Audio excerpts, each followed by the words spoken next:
شروع اللہ کا نام لے کر جو بڑا مہربان نہایت رحم والا ہے۔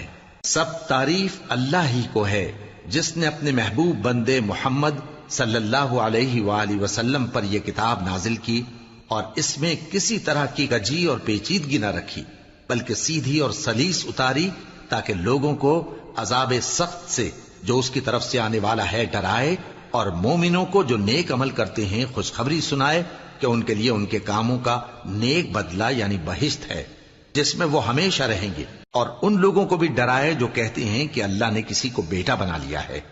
ان کو اس بات کا کچھ بھی علم نہیں اور نہ ان کے باپ دادا ہی کو تھا۔ یہ بڑی سخت بات ہے جو ان کے منہ سے نکلتی ہے، اور کچھ شک نہیں کہ یہ جو کچھ کہتے ہیں محض جھوٹ ہے۔ اے پیغمبر، اگر یہ اس کلام پر ایمان نہ لائیں تو شاید تم ان کے پیچھے رنج کر کر کے اپنے تئیں ہلاک کر دو گے۔ جو چیز زمین پر ہے ہم نے اس کو زمین کے لیے زینت بنایا ہے تاکہ لوگوں کی آزمائش کریں کہ ان میں کون اچھے عمل کرنے والا ہے، اور جو چیز زمین پر ہے ہم اس کو نابود کر کے بنجر میدان کر دیں گے۔ کیا تم خیال کرتے ہو کہ غار اور لوح والے ہماری نشانیوں میں سے عجیب تھے؟ جب وہ نوجوان غار میں جا رہے تو کہنے لگے کہ اے ہمارے پروردگار، ہم پر اپنے ہاں سے رحمت نازل فرما اور ہمارے کام میں درستی کے سامان مہیا کر۔ تو ہم نے غار میں کئی سال تک ان کے کانوں پر نیند کا پردہ ڈالے رکھا، یعنی ان کو سلائے رکھا، پھر ان کو جگا اٹھایا تاکہ معلوم کریں کہ جتنی مدت وہ غار میں رہے دونوں جماعتوں میں سے اس کی مقدار کس کو خوب یاد ہے۔ ہم ان کے حالات تم سے صحیح صحیح بیان کرتے ہیں۔ وہ کئی نوجوان تھے جو اپنے پروردگار پر ایمان لائے تھے، اور ہم نے ان کو اور زیادہ ہدایت دی تھی، اور ان کے دلوں کو مربوط یعنی مضبوط کر دیا۔ جب وہ اٹھ کھڑے ہوئے تو کہنے لگے کہ ہمارا پروردگار آسمانوں اور زمین کا مالک ہے، ہم اس کے سوا کسی کو معبود سمجھ کر نہ پکاریں گے۔ اگر ایسا کیا تو اس وقت ہم نے بے عقلی کی بات کی۔ ان ہماری قوم کے لوگوں نے اس کے سوا اور معبود بنا رکھے ہیں، بھلا یہ ان کے معبود ہونے پر کوئی کھلی دلیل کیوں نہیں لاتے؟ تو اس سے زیادہ کون ظالم ہے جو اللہ پر جھوٹ باندھے؟ اور جب تم نے ان مشرکوں سے اور جن کی یہ اللہ کے سوا عبادت کرتے ہیں ان سے کنارہ کر لیا ہے تو غار میں چل رہو، تمہارا پروردگار تمہارے لیے اپنی رحمت وسیع کر دے گا اور تمہارے کاموں میں آسانی کے سامان مہیا کرے گا۔ اور جب سورج نکلے تو تم دیکھو کہ دھوپ ان کے غار سے داہنی طرف سمٹ جائے، اور جب غروب ہو تو ان سے بائیں طرف کترا جائے، اور وہ اس غار کے کشادہ حصے میں تھے۔ یہ اللہ کی نشانیوں میں سے ہیں، جس کو اللہ ہدایت دے وہ ہدایت یاب ہے، اور جس کو گمراہ رہنے دے تو تم اس کے لیے کوئی دوست راہ بتانے والا نہ پاؤ گے۔ اور تم ان کے متعلق خیال کرو کہ وہ جاگ رہے ہیں حالانکہ وہ سوتے ہیں، اور ہم ان کو دائیں اور بائیں کروٹ بدلاتے تھے، اور ان کا کتا چوکھٹ پر دونوں ہاتھ پھیلائے ہوئے تھا۔ اگر تم ان کو جھانک کر دیکھتے تو پیٹ پھیر کر بھاگ جاتے اور ان سے دہشت میں آ جاتے۔ اور اسی طرح ہم نے ان کو اٹھایا تاکہ آپس میں ایک دوسرے سے دریافت کریں۔ ایک کہنے والے نے کہا کہ تم یہاں کتنی مدت رہے؟ انہوں نے کہا کہ 1 دن یا اس سے بھی کم۔ انہوں نے کہا کہ جتنی مدت تم رہے ہو تمہارا پروردگار ہی اس کو خوب جانتا ہے، تو اپنے میں سے کسی کو یہ روپیہ دے کر شہر بھیجو، وہ دیکھے کہ نفیس کھانا کون سا ہے تو اس میں سے کھانا لے آئے، اور احتیاط سے آئے جائے اور تمہارا حال کسی کو نہ بتائے۔ اگر وہ تم پر دسترس پا لیں گے تو تمہیں سنسار کر دیں گے یا پھر اپنے مذہب میں داخل کر لیں گے، اور اس وقت تم کبھی فلاح نہیں پاؤ گے۔ اور اسی طرح ہم نے لوگوں کو ان کے حال سے خبردار کر دیا تاکہ وہ جانیں کہ اللہ کا وعدہ سچا ہے، اور یہ کہ قیامت جس کا وعدہ کیا جاتا ہے اس میں کچھ شک نہیں۔ اس وقت لوگ ان کے بارے میں باہم جھگڑنے لگے اور کہنے لگے کہ ان کے غار پر عمارت بنا دو۔ ان کا پروردگار ان کے حال سے خوب واقف ہے۔ جو لوگ ان کے معاملے میں غلبہ رکھتے تھے وہ کہنے لگے کہ ہم ان کے غار پر مسجد بنائیں گے۔ بعض لوگ اٹکل پچو کہیں گے کہ وہ 3 تھے اور چوتھا ان کا کتا تھا، اور بعض کہیں گے کہ وہ 5 تھے اور چھٹا ان کا کتا تھا، اور بعض کہیں گے کہ وہ 7 تھے اور 8واں ان کا کتا تھا۔ کہہ دو کہ میرا پروردگار ہی ان کے شمار سے خوب واقف ہے، ان کو جانتے بھی ہیں تو تھوڑے ہی لوگ جانتے ہیں۔ تو تم ان کے معاملے میں بحث نہ کرنا مگر سرسری سی بحث، اور نہ ان کے بارے میں ان میں سے کسی سے کچھ دریافت ہی کرنا، اور کسی کام کی نسبت نہ کہنا کہ میں اسے کل کر دوں گا، مگر انشاءاللہ کہہ کر یعنی اگر اللہ چاہے تو کر دوں گا۔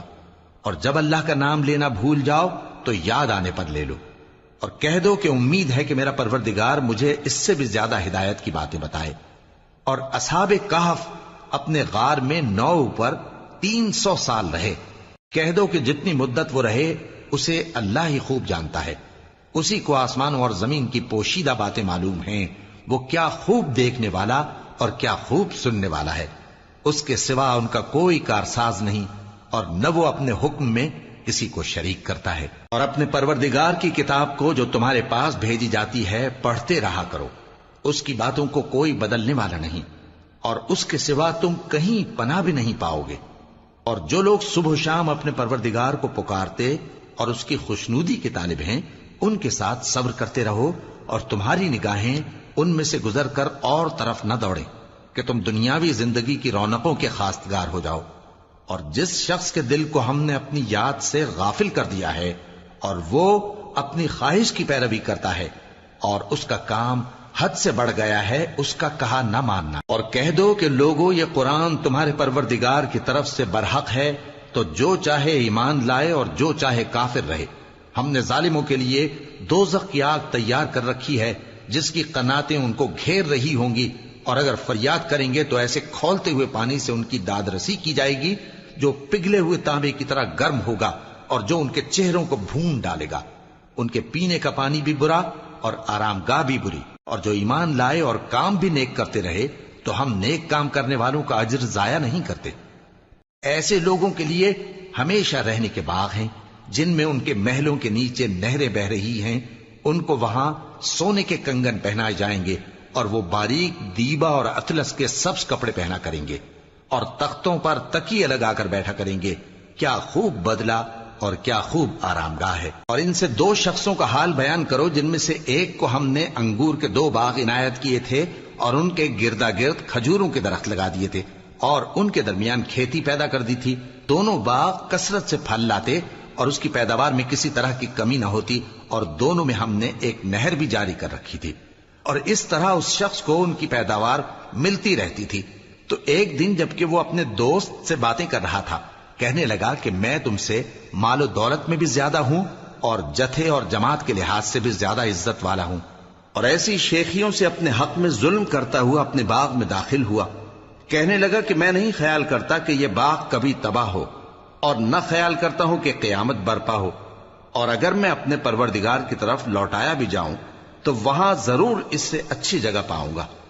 تو اس کا دوست جو اس سے گفتگو کر رہا تھا کہنے لگا کہ کیا تم اس ذات سے کفر کرتے ہو جس نے تم کو مٹی سے پیدا کیا، پھر نطفے سے، پھر تمہیں پورا آدمی بنایا؟ مگر میں تو یہ کہتا ہوں کہ اللہ ہی میرا پروردگار ہے، اور میں اپنے پروردگار کے ساتھ کسی کو شریک نہیں کرتا۔ اور جب تم اپنے باغ میں داخل ہوئے تو تم نے ما شاء اللہ لا قوت الا باللہ کیوں نہ کہا؟ اگر تم مجھے مال و اولاد میں اپنے سے کمتر دیکھتے ہو تو عجب نہیں کہ میرا پروردگار مجھے تمہارے باغ سے بہتر عطا فرمائے، اور تمہارے اس باغ پر آسمان سے آفت بھیج دے تو وہ صاف میدان ہو جائے، یا اس باغ کی نہر کا پانی گہرائی میں اتر جائے تو پھر تم اسے تلاش نہ کر سکو، اور اس کے میووں کو عذاب نے آ گھیرا اور وہ اپنی چھتریوں پر گر کر رہ گیا، تو جو مال اس نے اس پر خرچ کیا تھا اس پر حسرت سے ہاتھ ملنے لگا اور کہنے لگا کہ کاش میں اپنے پروردگار کے ساتھ کسی کو شریک نہ بناتا۔ اس وقت اللہ کے سوا کوئی جماعت اس کی مددگار نہ ہوئی اور نہ وہ بدلہ لے سکا۔ یہاں سے ثابت ہوا کہ حکومت سب اللہ کی ہے، جو معبود برحق ہے وہی بہترین ثواب عطا کرنے والا اور بہترین انجام لانے والا ہے۔ اور ان سے دنیا کی زندگی کی مثال بھی بیان کر دو کہ وہ ایسی ہے جیسے پانی جسے ہم نے آسمان سے برسایا تو اس کے ساتھ زمین کی پیداوار مل کر نکلی، پھر وہ چورا چورا ہو گئی کہ ہوائیں اسے اڑاتی پھرتی ہیں، اور اللہ تو ہر چیز پر قدرت رکھتا ہے۔ مال اور بیٹے تو دنیا کی زندگی کی رونق و زینت ہیں، اور نیکیاں جو باقی رہنے والی ہیں وہ ثواب کے لحاظ سے تمہارے پروردگار کے ہاں بہت اچھی اور امید کے لحاظ سے بہت بہتر ہیں۔ اور جس دن ہم پہاڑوں کو چلائیں گے اور تم زمین کو صاف میدان دیکھو گے، اور ان لوگوں کو ہم جمع کر لیں گے تو ان میں سے کسی کو بھی نہیں چھوڑیں گے، اور سب تمہارے پروردگار کے سامنے صف باندھ کر لائے جائیں گے، تو ہم ان سے کہیں گے کہ جس طرح ہم نے تم کو پہلی بار پیدا کیا تھا